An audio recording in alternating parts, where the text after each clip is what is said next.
सलाम, नमस्ते, सत श्री अकाल। मैं हूं रजा और आप देख रहे हैं रजा ग्राफी की इंटरनेशनल प्राइम टाइम रिपोर्ट, जिसके अंदर आपके सामने पूरी दुनिया की वो बड़ी बड़ी खबरें लाई जाती हैं और दिखाई जाती हैं जो गोदी मीडिया आपको किसी भी तरह से नहीं दिखाएगा। दोस्तों, इस रिपोर्ट की पहली और सबसे बड़ी खबर यह है कि चीन अपनी दादागिरी में जबरदस्त इजाफा कर रहा है।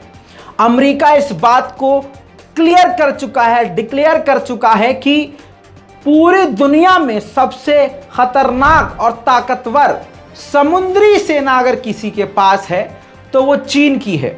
चीन की नौसेना दुनिया की सबसे बड़ी ताकत बन चुकी है। ये खुद दुनिया का अपने आप को अब्बा समझने वाला मुल्क अमेरिका कह रहा है।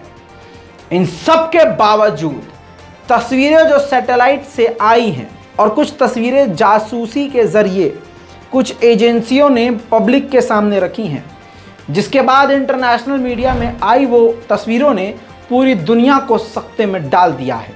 सारी ताकत खतरनाक मौजूद होने के बावजूद चीन एक बार में एक साथ 5 महा डिस्ट्रॉयर बना रहा है।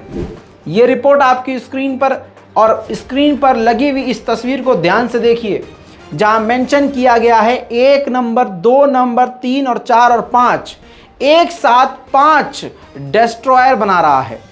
खुद नव भारत टाइम्स भारतीय अखबार का साफ साफ कहना है कि चीन की इस तस्वीर ने दुनिया को डराया।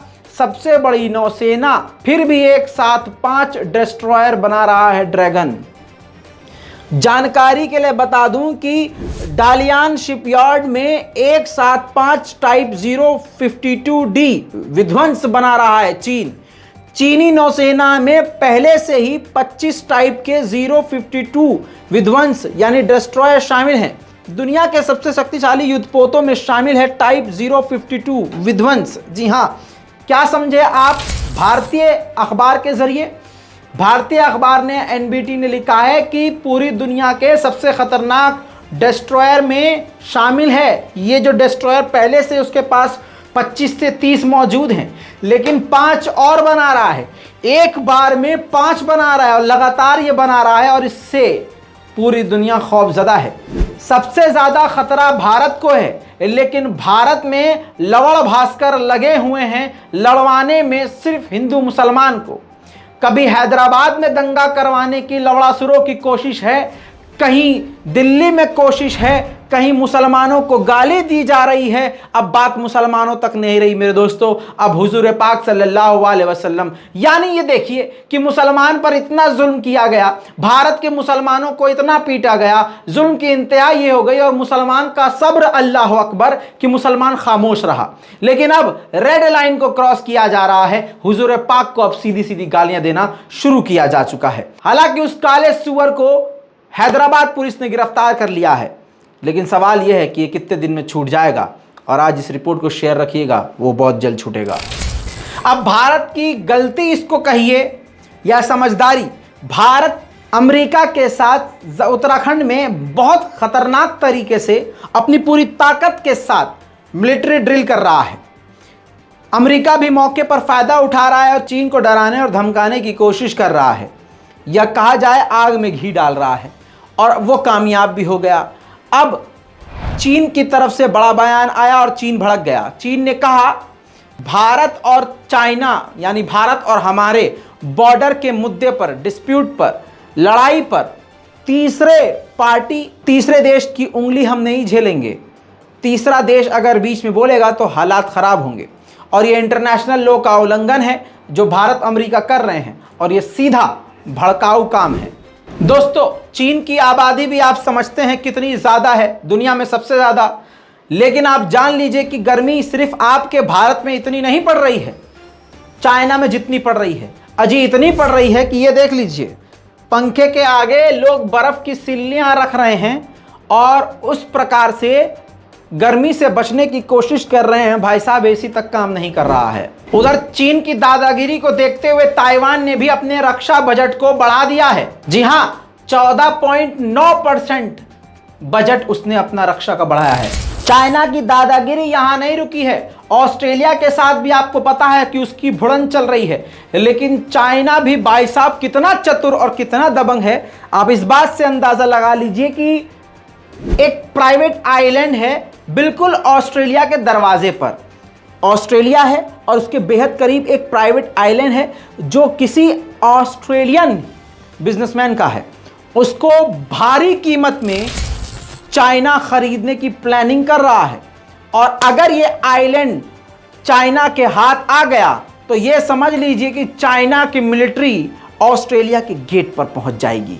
बात करें अगर चाइना की ही, तो दूसरी तरफ चाइना अपने ही देश में सारी दुनिया को अपने हवाई ताकत दिखा रहा है, अपने फाइटर जेट दिखा रहा है। देखिए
ये चाइना का चैप्टर ही खत्म नहीं हो रहा। मैं खुद थक चुका हूं, आप भी पक चुके होंगे, लेकिन होता यह कि जिस मुद्दे पे मैं बोलना छोड़ देता हूं वही मुद्दा एकदम से हाईलाइट हो जाता है, तो आपसे कुछ मिस ना हो जाए इसलिए आपको एक बड़ी बात बता दूं। एक बार फिर से अमेरिका के लॉ मेकर्स ताइवान पहुंचने वाले हैं और तैयारी कर रहे हैं ताइवान जाने की, जिस पर एक्सपर्ट ने कहा है कि चाइना भड़क सकता है और कुछ भी कर सकता है। उधर बांग्लादेश के फाइनेंस मिनिस्टर ने भी चीन की दुर्गति की है। उन्होंने कहा है कि चीन का जो वो प्रोजेक्ट है CPEC वो अच्छा तो है, लेकिन उससे लालच देकर गरीब देशों को कर्जा देता है, कर्ज में फंसा देता है, फिर अपना गुलाम बना लेता है। दोस्तों वैसे ये बांग्लादेश के विदेश मंत्री ने जो बोला है, ये बात तो मैं पिछले 1.5 साल पहले ही बोल चुका था। यार मैं भी किसी देश का विदेश मंत्री बनने लायक हूँ यार, हैं ये कम से कम सलाहकार तो मोदी जी।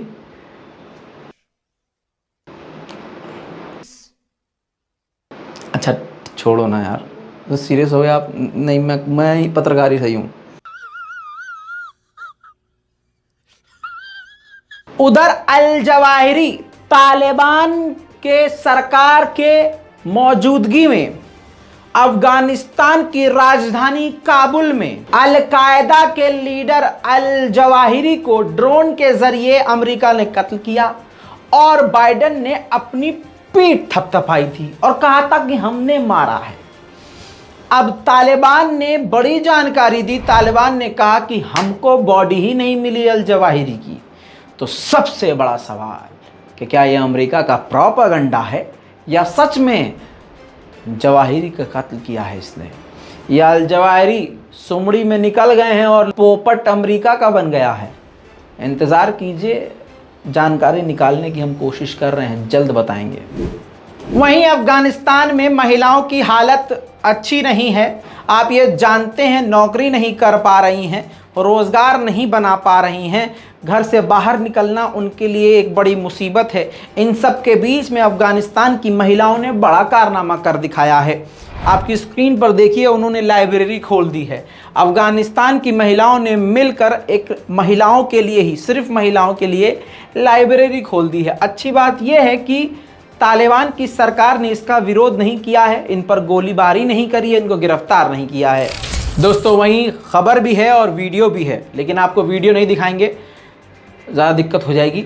खबर यह है, अमेरिका में लगातार गोलीबारी जारी है। हर हफ्ते 2 से 3 खबर आती है, लेकिन वो खबर आती है जो बहुत हाईलाइट हो जाती है।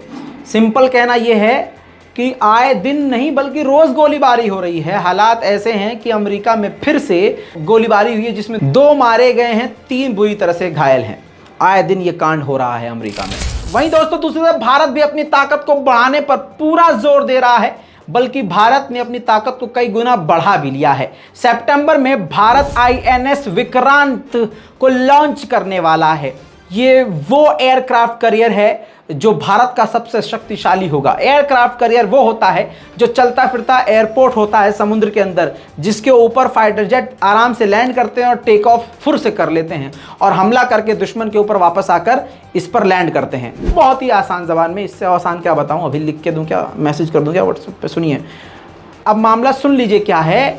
विक्रांत को लॉन्च करने से पहले अमेरिका का झुकाव भारत की तरफ बहुत ज़्यादा हो गया है।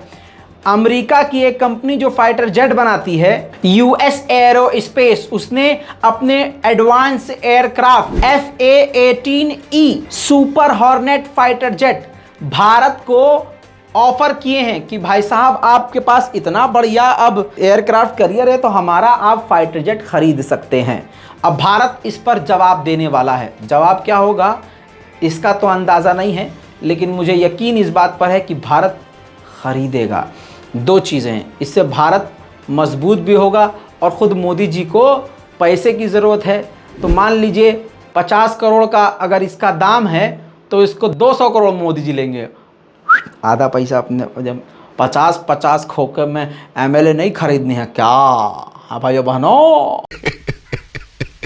दोस्तों वहीं आपको बता दूं, यूरोपीय यूनियन ने बड़ी बात कह दी है। यूरोपीय यूनियन ने कह दिया है कि बर्मा के मुसलमानों का जो कत्लेआम किया गया था, यानी रोहिंग्या मुसलमानों का कत्लेआम जो किया था, उसकी जांच होनी चाहिए और रोहिंग्या मुसलमानों को उनकी सुरक्षा के साथ और उनकी सुरक्षा को ख्याल रखते हुए, उनको सुरक्षा देते हुए उनके मुल्क भेजना चाहिए। साथ में इसकी जांच ज़रूर करनी चाहिए। मैं यूरोपीय यूनियन और सारी दुनिया से कहूँगा कि अपनी नज़र ज़रा भारत के मुसलमानों पर भी डाल दीजिए तो ज़्यादा बेहतर होगा। दोस्तों साउथ कोरिया और रशिया ने बड़ी डील करी है। इस डील के तहत इजिप्ट के लिए, इजिप्ट में ही न्यूक्लियर पावर प्लांट बनाएंगे। 3 देशों के गठजोड़ के साथ एक बड़ा काम शुरू होने वाला है। वहीं आपको बता दूं आखिरी और बड़ी खबर, इसीलिए कहता हूं आखिर तक देखा करिए। दोस्तों आर्मीनिया में, ये तस्वीर देख लीजिए, आर्मीनिया में, सेंट्रल आर्मीनिया में बड़ा धमाका हुआ है। तस्वीर देख के आप समझ रहे होंगे कि छोटा मोटा धमाका नहीं है कि नीचे चच्चा बैठ के सिगरेट पी रहे हो तो उनका धुआं है, नहीं, ऐसा नहीं है। ये धमाका हुआ है, लेकिन जानकारी नहीं है कि धमाका कैसे हुआ है। जैसे रूस में खुफिया आग लग जाती है और लगातार लग रही है, ऐसे ही हाल अब आर्मीनिया का हो रहा है। बहरहाल ये थी अब तक की दुनिया की आज तक की सबसे बड़ी खबर। इस रिपोर्ट पर अपनी राय ज़रूर लिखिए और आपसे कुछ नहीं मांगता, सिर्फ इतना ही कहता हूँ कि चैनल को सब्सक्राइब कर लीजिए अगर नहीं किया है तो। चच्चा आपसे नहीं कह रहे हैं, मालूम है आप कर चुके हैं। चच्चा बार बार अनसब्सक्राइब करते हैं फिर सब्सक्राइब करते हैं, ऐसा नहीं करना। अगर आपने कर दिया है सब्सक्राइब तो बस ठीक है, धन्यवाद आपका, जय हिंद।